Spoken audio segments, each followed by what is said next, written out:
haya siku ya Kiyama haya yana majawabu haya.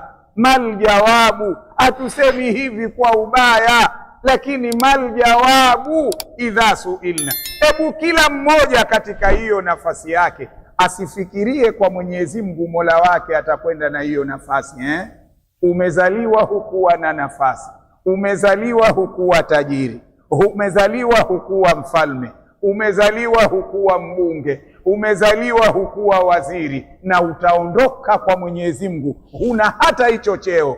Utaondoka wewe kama mja miongoni mwa waja wa Mwenyezi Mungu. Mal jawabu idha suilna, tutakwenda kujibu nini?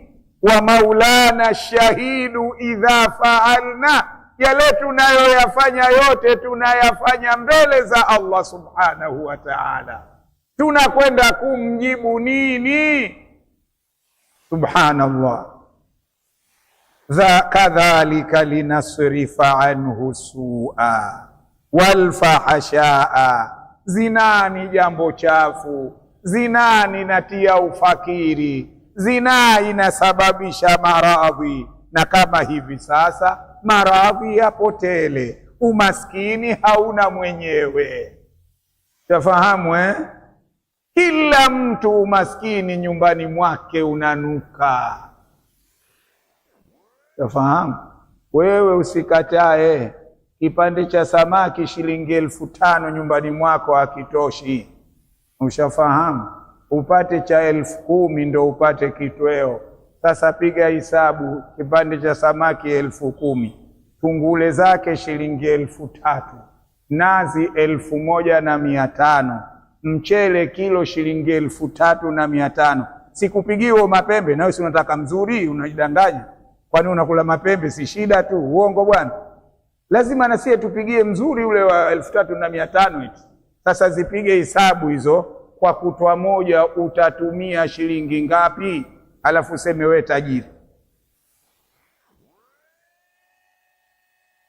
Walfahshaa, innahu, anasema Mwenyezi Mungu subhanahu wa ta'ala, tumemuondoshea hayo, liannahu min ibadina almukhlasin, kwa sababu Yusufu ni katika waja wetu wateule, watu waliotakaswa na Allah. Huu mtihani si mdogo huu ni mtihani mkubwa, na ndio maana Mwenyezi Mungu akatoa zawadi kwa mwanamume yoyote atakayeitwa na mwanamke aliye na mali yake, aliyo na cheo chake, aliye na utajiri wake, alafu mtoto wa maana akamwita nyumbani, akamwambia nimekuita, shida yangu nataka unichinjie kuku wangu.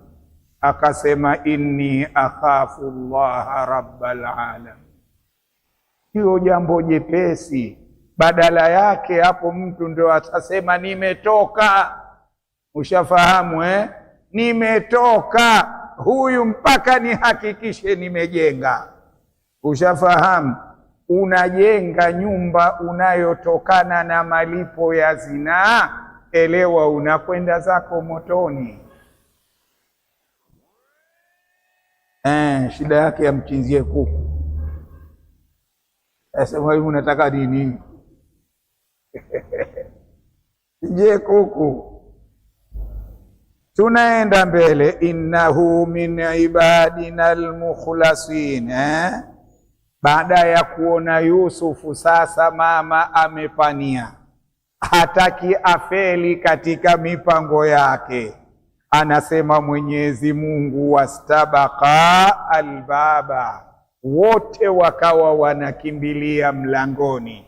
Yusufu anakimbilia mlangoni kutoka, Zulekha anakimbilia mlangoni kwenda kumvuta Yusufu asitoke. Allahu akbar. Mama alikuwa kaumia kweli Kad shaghafaha hubba mraatul azizi turawidu fataha. Kad shaghafaha hubba, kagonjwa mama Zulekha, kagonjwa taabani. Wastabaka albaba, aitasabaka, nahawa babil qasri, wakaikimbilia ule upande wa mlango wa jumba lile. Huwa Yusufu lilharbi, anakwenda kule akimbie. Wa hiya litalabi, mama anamtaka Yusufu atoki mtu leo hapa. Alafu waqaddati qamisahu min duburi, katika kuvutana kule mama katika kumzuia Yusuf akachana kanzu ya Yusufu kwa nyuma mgongoni kwa Yusuf, akachana kanzu ya Yusufu kwa nyuma, yani mgongoni kwa Yusuf. Waqaddati qamisahu min duburihi, ay shaqqati thawbahu min khalfi, kwa nyuma. Liannaha kanati, alikuwa huyu mama, tulhiquhu, ikawa yeye anamvuta Yusufu. Fajadhabatuhu, akamvuta. Bas fashaqqati qamisahu, akapasua kanzu yake. Mtihani. Wa alfa ya sayyidaha ladal babi, wanafika mlangoni Yusufu na Zulekha, wanamkuta sayyidaha, mume wa Zulekha, Aziz Misri, anakutikanwa mlangoni. Wanasema wanawazuoni, alirudi siku hii katika siku na muda ambao hakuwa kawaida yake kurudi. Tafahamu Ogopa sana kujaribu kufanya ovu, inawezekana siku hiyo ndio ikawa mwisho wa uhai wako. Tafahamu Ogopa sana. Usimchukue mke wa mtu ambaye hukupewa idhini naye, ukawa unakwenda huko katika chombo, yawezekana ukapata ajali huko, Mungu akakufedhei. Ilikuwaje mke wa mtu kampakia? Ushafahamu Kwa hivyo bwana mkubwa anarudi nyumbani, sio katika wakati uliozoeleka. Mama Zulekha alikuwa ana uhakika, kuanzia muda fulani nitafanya jambo langu, mpaka muda fulani sina wasiwasi. Lakini Mwenyezi Mungu anamrejesha mumewe Zulekha nyumbani katika muda ambao Zulekha akufikiria kwamba bwana mkubwa atarejea nyumbani. Tunakwenda pamoja. Fastabaqa albaba waqaddat qamisahu min duburin wa alfa ya sayyidaha, wakamkuta wote wawili bwana wa Zulekha ladal babi, mbele ya mlango. Ay wajada al-aziz inda babil qasri fajaatan, kwa ghafla. Wakad hadhara fi ghairi awani hudurihi, leo amerudi sio wakati ambao kikawaida alikuwa anarejea. Wabimaharatin faiqatin, na kwa ubingwa wa hali ya juu. Bimaharatin, ubingwa wa hali ya juu kabisa mama huyu. Wabimaharatin faiqatin, ndiyo tushbihu maharata ibilisi, ubingwa na ujanja unaofanana na ujanja na ubingwa wa Ibilisi. Inqalaba alwadhu, hali halisi ikabadilika. Fa asbaha dhalimu, akawa yule aliyekuwa anadhulumu ambaye ndiyo mama Zulekha, akawa sasa madhuluman. Walbari'u, na yule aliyekuwa hana kosa akawa mutahaman, ndiyo mwenye kutuhumiwa. Mama alikuwa ndiyo mwenye makosa, anamlazimisha Yusufu, fanya ninalolitaka. Kajiandaa kwa aina zote, kafanya murawada wa hali ya juu kabisa ili kumfanya Yusufu aweze kutekeleza matakwa yake. walipofika mlangoni, mama kageuza kibao pale pale. Anasemaje Mwenyezi Mungu kutusimulia? Qalat, anasema mama, ma jazau man arada bi ahlika sua, hivi alipwe nini kwa mtu ambaye anataka kumfanyia mkeo jambo baya? Manake hapa mlangoni, maana yake mama Zulekha kaja katika ile hali, sio alichukua upande wa kanga kujistiri, ushafahamu? Kaja hivyo hivyo alivyokuja. Allahu akbar! Mama yetu tunamheshimu, mke wa Mtume Yusuf baadaye, lakini hivyo ndio ujue kaida kunna adhim. Umefahamu? Wenzetu wao anaweza akakufukuzia baba yako nyumbani kwako, baada ya siku 3 tu za kuja baba, na wewe ulimwambia ahali kwamba baba hali zake si nzuri, kwa hivyo nimeamua niende nikamchukue shamba kidogo niwe karibu hapa, nampeleka hospitali. Akakwambia haya basi. Siku ya kwanza na ya pili, siku ya 3 unamkuta kajinamia. Vipi mke wangu, ukirudi kazini hana bashasha ile ya kukuwekea vyakula na kukunawisha mikono? Umeshangaa mume kwa sababu hukuzoeshwa hivyo. Vipi mke wangu? Mimi naogopa kukwambia. Kwani kimetokea nini? Mume wangu, nikwambie utanisikiliza? Naambie tu.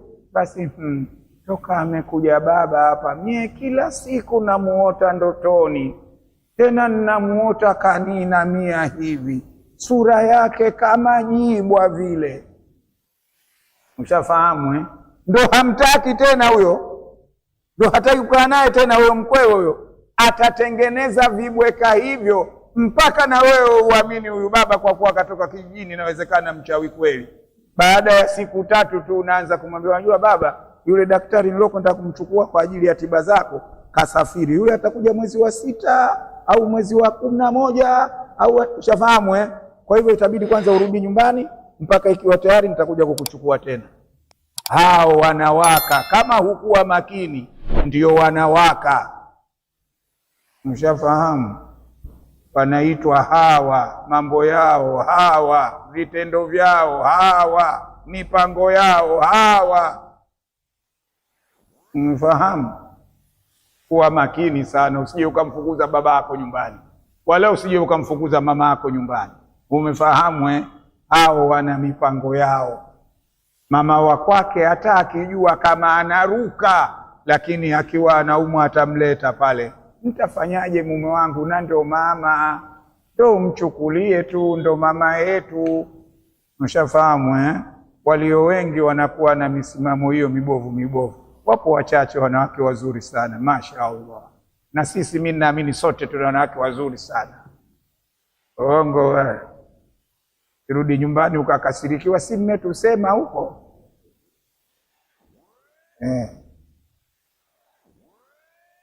Tunakwenda pamoja wa alfaya. Kumbe muda ushamaliza. Au simu sio? Sasa sio. Subhanallah. Tunamalizia wa alfaya sayyidaha ladal babi. Qalat, mama anauliza, ma jazau man arada bi ahlika sua, afanywe nini mtu aliyetaka kufanya ubaya kwa mkeo? Ila mie ninachokiona, kashtaki yeye, tafahamu, mahakama haijasema lolote, yeye anapendekeza kabisa, ila an yusjana, huyu aende jela, au adhabun alim, au apate adhabu kali. Anabadilisha matokeo, alioshinda mwingine.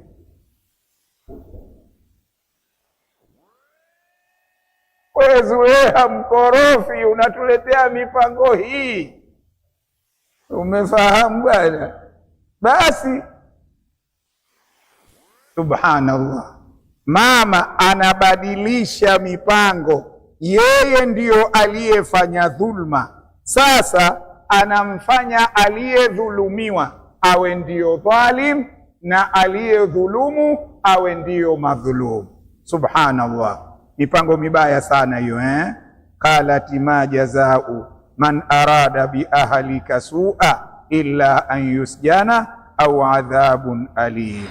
Qala hiya rawadtani an nafsi. Tusimame hapo, muda umekwenda sana. Kumbe unaambii mwalimu, nisamehe jamani, muda wetu umekwenda sana.